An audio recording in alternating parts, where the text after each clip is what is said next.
네, 그럼 첫 번째 미팅의 첫 번째 발표를 해보겠습니다. 우선 SSI 코리아 이번 발표에서 제가 이제 한 부분은 공개키 기반 구조에 대해서 아주 간략하게 왜 이 부분이 나왔는지 정도만 이해하면 다음에 이제 민호님이 발표할 부분에서 SSI 부분에 대한 이해도가 좀 더 용이하지 않을까 싶어서 이 부분을 제가 맡았고요. 네. 그래서 이 공개키 기반 구조에 대한 간략한 설명을 진행하도록 하겠습니다. 어, 우선 왜 암호화 부분에 대한 이야기를 저희가 이제 블록체인도 그렇고 SSI에서 항상 이야기를 하느냐에 대한 언급을 한번 해야 될 것 같은데요. 인터넷이란 게 처음에 이제 발달하면서 우리가 이제 그동안의 전통적인 오프라인으로 사람을 만나고 거래를 하고 뭔가 주고받는 행위를 했을 때 그동안에는 이제 물리적으로 눈앞에 있는 대상이기 때문에 큰 문제가 되지 않았습니다. 뭐 그 사람이 어떤 사람인지를 저희가 눈으로 보고 식별을 하고 그 사람과의 거래를 하는 그런 신용 관계를 오프라인으로 맺어왔기 때문에 문제되지 않았는데 이제 이게 전자상거래라는 게 도입이 되고 이게 온라인이라는 환경으로 옮겨가는 과정이다 보니 이 온라인이란 곳은 모든 사람들이 다 접근해서 서로 간에 통신을 하고 이야기를 할 수 있는 공간이다 보니 아무래도 어떻게 다른 사람을 믿을 수 있지? 라는 부분이 이제 문제가 됐습니다. 쉽게 이제 보면 서로 어떤 정보를 주고받는 뭐 채팅도 될 수 있고 메일도 될 수 있고 뭐 거래가 될 수도 있고요. 주고받는 관계에서 다른 사람이 들어왔을 때 다른 사람이 들어왔다는 사실도 인지할 수 없지만 이 다른 사람이라는 제3자가 어떤 행위를 해서 서로 주고받는 관계에 영향을 미친다면 그것도 문제가 될 것 같습니다. 그래서 이런 부분들을 어떻게 해결하지라고 생각을 했을 때 수학적으로 암호화라는 부분을 이용해서 해결해 보자라고 해서 이제 도입이 된 거고요. 우선 암호화라는 걸 이야기할 때 아주 간단하게 정리해야 될 몇 가지 부분들이 있습니다. 우선 평문. 죄송한데요. 네. 화면 공유 좀 해주세요. 화면 공유 안 되나요? 네, 잠시만요. 이상하네요. 메시지 들었는데 못 보신 것 같아서. 아, 네, 이제 크게 해주세요. 메시지가 지금 꺼져 있어서 이상하네요, 계속.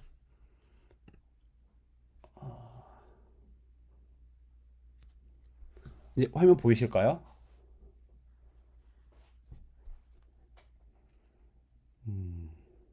네, 이어서 진행하겠습니다. 암호화라는 부분에 대한 이야기를 이제 해야 되는데, 암호화에는 이제 몇 가지 우리가 그동안 쓰지 않았던 언어들을 몇 가지 이용합니다. 우선 우리가 지금까지 써온 한글이나 영어 같은 평문, 뭐 김승원이라는 제 이름이 될 수도 있고, 뭐 여기서 말하는 뭐 다양한 글씨, 우리가 읽었을 때 인식할 수 있는 글을 평문이라고 이제 정의를 하고 있고요. 이걸 어떠한 수학적인 알고리즘이라는 방법을 거치면 암호화라는 작업이 이루어지고 이를 통해서 만들어진 우리가 읽을 수 없는 글씨를 암호문이라고 합니다. 그리고 반대로 이제 암호문을 우리가 다시 읽을 수 있는 것으로 바꾸는 작업을 우리는 이제 복호화라는 거라고 하고 이렇게 해서 만들어진 거 다시 평문이라고 합니다. 그래서 평문과 암호문이라는 거는 알고리즘이라는 수학적인 어떤 과정을 통해서 서로 주고받고 바꿀 수 있는 관계가 되는 거고요. 이렇게 만들어진 암호문에는 크게 이제 네 가지 기밀성, 무결성, 인증, 부인 방지라는 특징 성질을 갖게 띄게 됩니다. 모든 암호문이 이 네 가지 성질을 다 만족하는 건 아니고요. 어떤 알고리즘을 사용하느냐에 따라서 두 가지 또는 네 가지, 뭐 아니면 한 가지만 만족하기도 합니다. 우선 기밀성이라는 것을 보면 한 평문 정보가 암호문이 됐을 때 그 암호문을 이전에 평문이 어떤 건지를 전혀 알 수 없도록 유추할 수 없도록 만드는 성질을 말합니다. 무결성이라고 하는 것은 이 암호문을 어, 평문이 수정돼서 평문이 암호문으로 만들어졌을 때 뭐 예를 들어서 대문자에는 항상 1이라고 우리가 만들어진다고 가정을 해볼게요. 그런데 이게 누군가가 암호문을 바꿔서 아니 평문을 임의로 바꿔서 암호문 1로 만드는 과정을 만들 수 없게 만드는 거. 좀 복잡하죠. 이게 절대 바뀌지 않는다라는 정보는 원래 평문은 절대 수정할 수 없다라는 것을 의미합니다. 그리고 인증이라는 것이 있는데요. 인증은 어, 암호문을 이용했을 때 이 사용자가 어떤 누군지를 식별하는 부분인데 이 부분은 뒷부분에서 관련된 예제를 설명하면서 같이 한 번 더 이야기 드릴 거고요. 부인 방지는 항상 보낸 사람이 보냈다, 다른 사람이 보내지 않았다라는 걸 확인할 수 있는 방법입니다. 이 부분도 이제 뒷부분에서 암호화에 대해서 좀 더 예제를 들을 때 설명을 같이 드리겠습니다. 여기서 앞부분에서 우리가 평문이 암호문으로 바꾸는 과정에서 알고리즘이라는 수학적 연산이 들어간다고 되어 있는데 이 알고리즘이라는 것은 크게 다음과 같이 이제 분류가 됩니다. 뭐 방향을 말하고 있는 단방향, 양방향이라는 게 있는데요. 이걸 좀 더 쉽게 설명해 보면 단방향이라는 거는 암호문으로는 만들 수 있는데 평문으로는 만들 수 없는 한쪽으로만 가능한 이라는 의미입니다. 즉 그렇기 때문에 암호문으로 만들고 나면 그 암호문으로 평문으로 만드는 복화 과정이 불가능하고 그렇기 때문에 원래 평문을 알 수 없는 상태가 되는 거죠. 근데 양방향은 이것과 이제 반대로 암호화도 되고 복호화도 되는 겁니다. 이게 단방향과 양방향의 가장 큰 차이입니다. 이렇기 때문에 이제 양방향 입장에서 봤을 때는 복화도 되고 평문도 되려고 하면 이게 복화를 가능한 알고리즘을 사용해야 되고 그렇게 만들어주는 도구도 제공해야 됩니다. 단방향 입장에서는 복화가 불가능한 알고리즘을 사용해야 되고 복화가 가능한 도구가 존재하면 안 되는 거죠. 이렇게 서로 두 가지의 차이점이 있습니다. 이럴 때 양방향에서 복화가 가능하게 만드는 도구를 우리는 키라고 합니다. 그래서 알고리즘 분류를 보면 단방향과 양방향으로 분류가 되는 거고요. 우리는 이제 단방향을 흔히 해시라고 부르고 있습니다. 그래서 이제 저는 이제 보안이라는 영역에서 좀 오랫동안 활동을 해왔는데 어떠한 변화되지 않은 고유값, 항상 식별되는 고유값을 우리는 해시라고 부르고 있거든요. 뭐 악성 코드를 이게 어떤 A라는 악성 코드야 라는 걸 식별할 때 해시라는 방법을 사용합니다. 뭐 이렇게 어떤 걸 특정한 사용자들 누군지 식별하기 위해서 어떤 것을 식별하는 목적으로 키값으로 많이 사용되고 있는데 뭐 예를 들어서 우리 일상생활에서 보면은 주민등록번호를 해시로 만들면 모두 고유한 값이 나오기 때문에 그것으로 누구를 식별할 수 있다. 이런 부분에서도 사용할 수 있죠. 실제로도 어, 이런 뭐 고객의 정보라든가 개인 정보를 다루고 있는 시스템에서는 그 사용자의 주민등록번호를 해시로 저장을 하기도 합니다. 그리고 이제 양방향 부분을 좀 더 이제 분류를 해보면 대칭키와 비대칭키라는 두 가지로 다시 나누어 볼 수가 있습니다. 대칭키라는 거는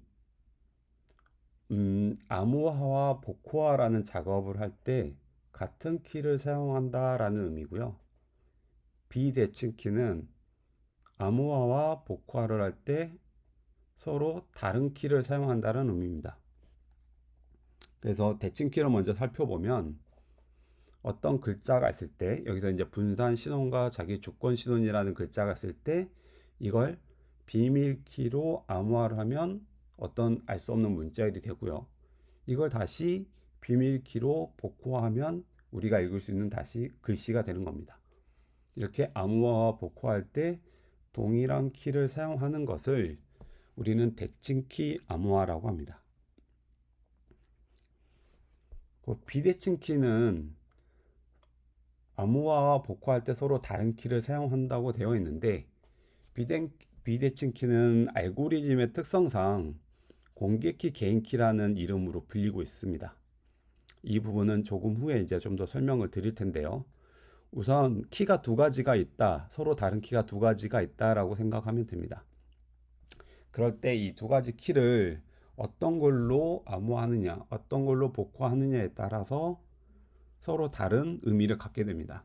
예를 들어 좀 전에 대칭키 암호화에서 봤던 분산 신혼과 자기 주권 신혼이라는 글씨를 암호화, 공개키라는 걸로 이용해서 암호화를 했을 때 어떤 문자일이 될 거고요. 그걸 다시 개인키로 복호화를 했을 때 다시 글씨를 확인할 수 있습니다. 근데 이 부분에서 공개키로 암호화하면 이 공개키라는 건 이름처럼 누구든지 사용할 수 있는 키라는 의미인데 누구든지 사용할 수 있기 때문에 어떤 글씨든 누구든지 이 공개키로 암호화를 할 수가 있는 겁니다. 그런데 여기서 공개키는 항상 개인키라는 것과 쌍으로 있기 때문에 공개키로 암호화됐다고 해서 공개키로 복화가 할 수가 없습니다. 이렇기 때문에 이건 비대칭 키라고 되어 있고요. 그렇기 때문에 공개키로 암호화하면 개인키로 복화를 해야 되고요. 그래서 만약에 개인키로 복화를 하면 우리가 봤던 글씨를 다시 볼 수가 있는 겁니다.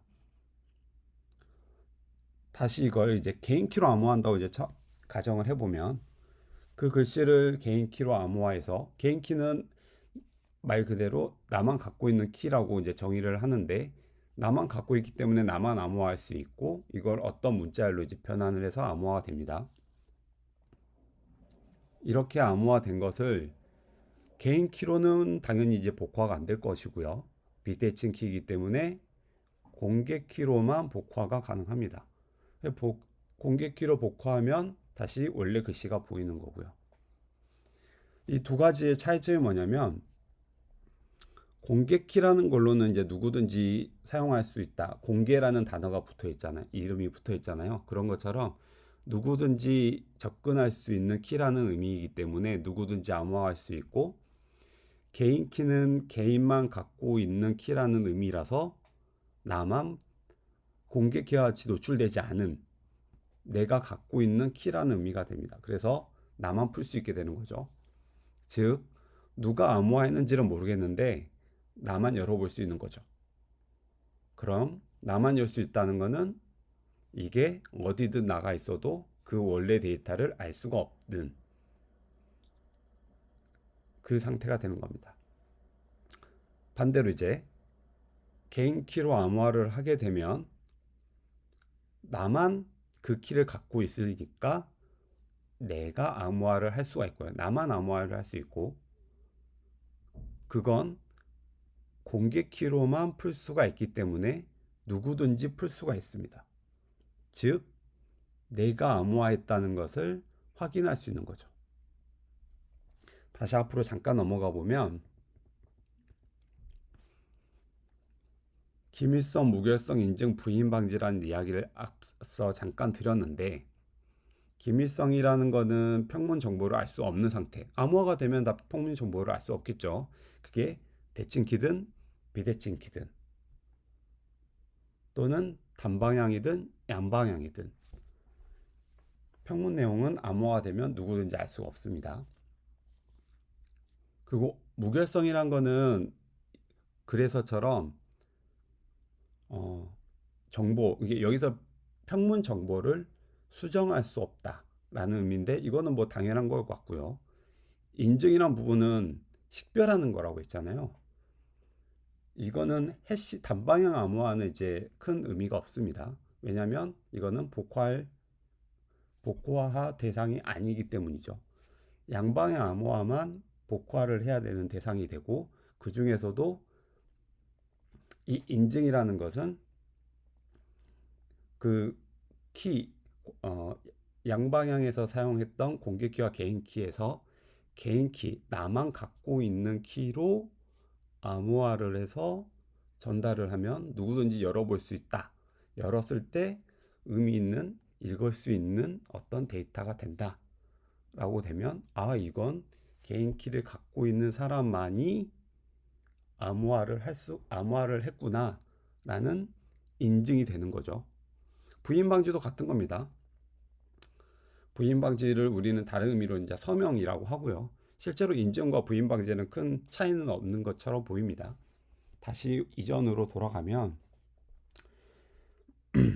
그래서 이제 비대칭 키에서 아까 그 암호화의 성질들에 대해서 활용을 하게 되는 거죠. 위에서 보면은 공개 키로 암호화를 하고 개인 키로 복화를 해서 누구든지 암호화를 할 수 있지만 나만 풀 수 있다. 그러면 데이터의 안전한 기밀성을 유지하게 되고요. 나만 암호화를 할 수 있고 누구든지 풀 수가 있으면 반대로 내가 암호화했다는 것을 누구든지 검증할 수 있다는 게 되는 거죠. 그래서 비대칭 키는 암호화, 복화 이 두 가지를 이용해서 인증이란 걸 할 수가 있습니다. 이 대칭 키와 비대칭 키가 두 가지가 있는데 아마 이제 지금 이제 사회에서 우리가 많이 접하는 부분에서 보면은 비대칭 키를 좀 더 많이 보실 수도 있어요. 왜냐면 우리 비대칭 키를 공인인증서에서도 쓰거든요. 실제로 공인인증서에서 암호화할 때도 쓰고 이 암호화 알고리즘을 이용해서 우리는 다양한 작업들을 하기 때문이죠. 근데 두 가지 모두 현재 모두 쓰고 있습니다. 우리가 대칭키를 과연 어디서 쓰고 있을까를 곰곰이 생각해 보면 실제로 우리가 어떤 값을 암호화할 때 우리만 알고 있는 값을 입력해서 로그인을 할 때라든가 이럴 때 모두 사용하고 있고요. 그런데 이렇게 되면은 이 키 자체를 보관해야 되는 문제가 되는 거죠. 예를 들어서 이렇게 되는 상황이 있습니다.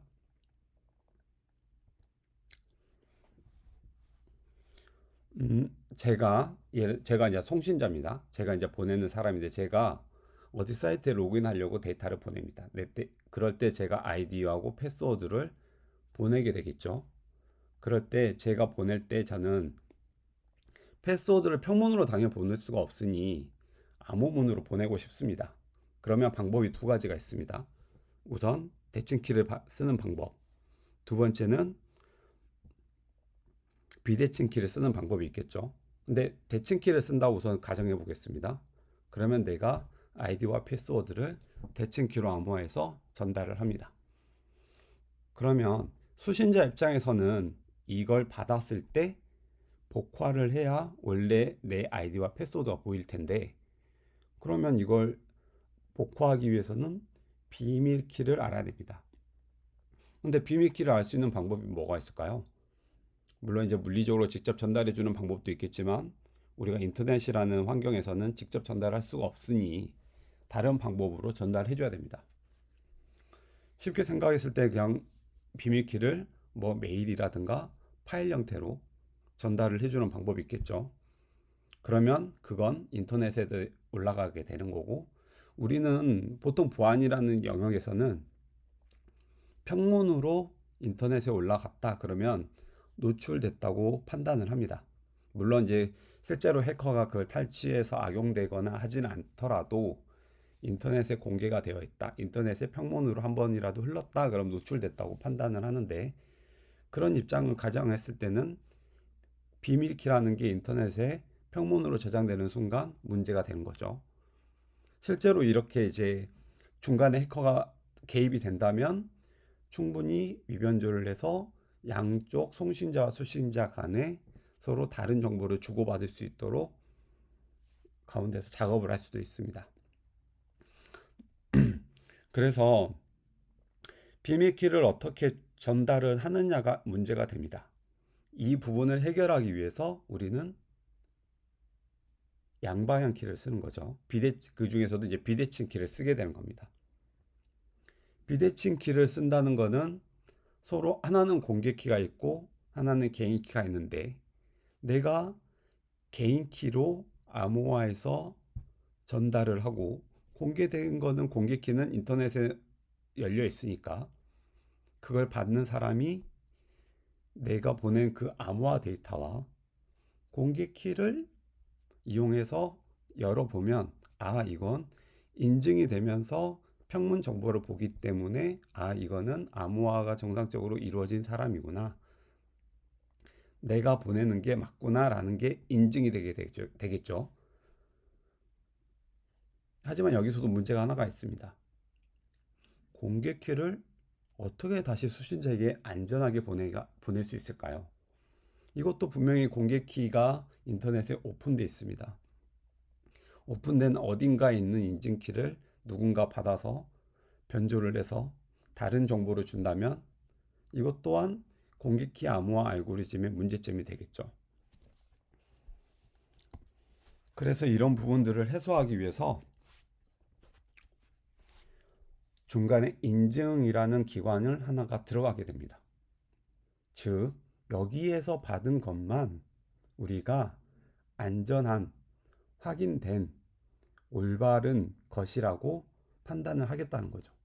그래서 인증기관이 중간에 하나 들어가게 되고 그 인증기관을 통해서만 공개키를 받아서 확인하게 됩니다. 이렇게 되면 인터넷이라는 환경에서 내가 암호화된 내 개인키로 암호화해서 인터넷에 전달을 했을 때 수신자는 그 암호화된 데이터만 받고 암호화된 데이터를 풀기 위한 공개키는 인증기관을 통해서만 받는다. 이렇게 함으로써 문제를 해소하겠다라는 거죠. 물론 이제 좀 더 파고들면 이 인증기관을 어떻게 신뢰할 수 있느냐라는 문제도 있습니다. 실제로 한동안 인증기관을 해킹하거나 인증기관의 인증서를 탈취하는 게 해커들의 주 타깃이 됐던 시기도 있었으니까요. 문제는 이제 이런 부분들을 어떻게 해소해 나가느냐, 어떻게 신뢰해 나가느냐에 대해서 계속 문제가 되는 거고,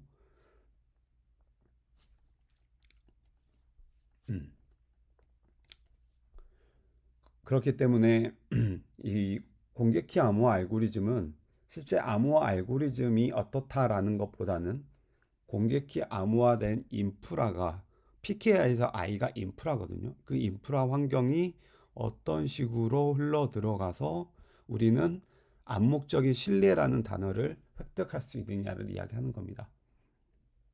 송신자가 수신자에게 키로 암호화된 데이터를 주고 우리는 인증기관을 암묵적으로 신뢰하고 거기서 데이터를 받아서 우리는 위변조 사실을 확인하고 검증하고 인증하는 작업을 통해서 우리는 지금까지 신뢰라는 인터넷 환경을 구축해 왔던 거죠. 하지만 여기에도 이제 문제가 있는 거고 이 문제를 어느 정도 해소해 보는 방향성으로 지금 뭐 SSI나 뭐 다른 형태의 다른 뭐 노력들을 하고 있는 겁니다. 이 부분에 대해서는 이제 민호님께서 이제 추가로 SSI에 대해서 이야기하시면서 아마 언급을 해주실 것 같습니다.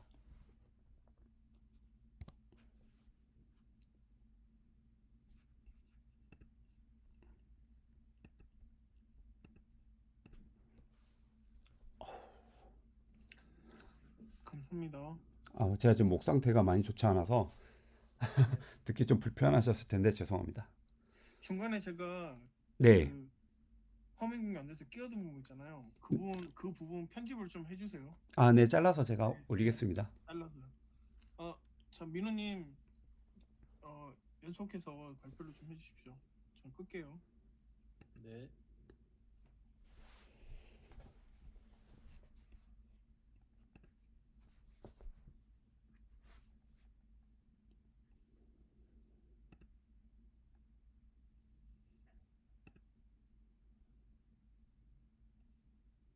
잠시만요. 권한 설정이 좀 필요해서 어, 크롬이 권한이 안 돼서 종료 후에 다시 열어라는데 잠시만요. 이게 화면 공유하려고 했더니 떴는데 이거 제가 잠깐 나갔다 와도 될까요? 네.